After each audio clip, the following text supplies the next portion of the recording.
Hello and welcome to How to Survive a Zombie Attack Part 1 of 50. Each week we give you small segments of preparation techniques in order for you to understand your enemy, neutralize your enemy, and to survive.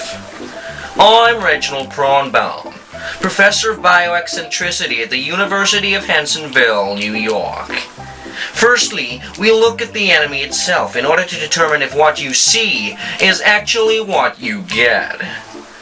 Zombification can take place in two ways, by means of infection or by means of voodoo. The majority of cases are through a number of different puppet-made viruses, such as the dreaded TV virus. Sorry, read my prompt wrong there. By the dreaded T virus and the lesser known Solanum.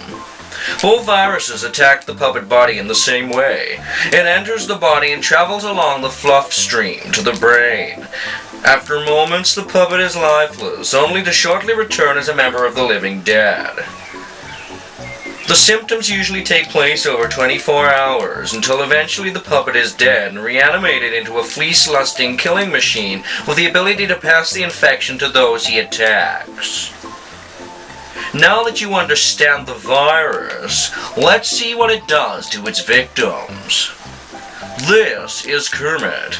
Kermit is not infected with the virus. Notice his pupils are visible, his fleece skin is evenly colored, and he has a very happy smile that makes you feel very happy in return. It is safe to say that Kermit is friendly. However, what if Kermit was to be bitten by an infected? After 24 hours, Kermit would be dead and would soon rise again. The following images our viewers will find most likely distressing. Kermit is now infected. Look at how his eyes have glazed over and his skin has become blotchy and discolored in places. His mouth has become bloodied and tooth-filled with lusts of fleece. It's not pretty at all. If you see a puppet who looks like this, it is safe to say that they are dangerous.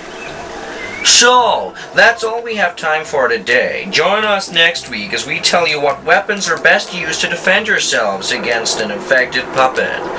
Until then, keep locked up in your cellar, and if a zombie comes a-knockin', tell him you learned from Professor Prawnbaum, and it would be foolish to try and eat you.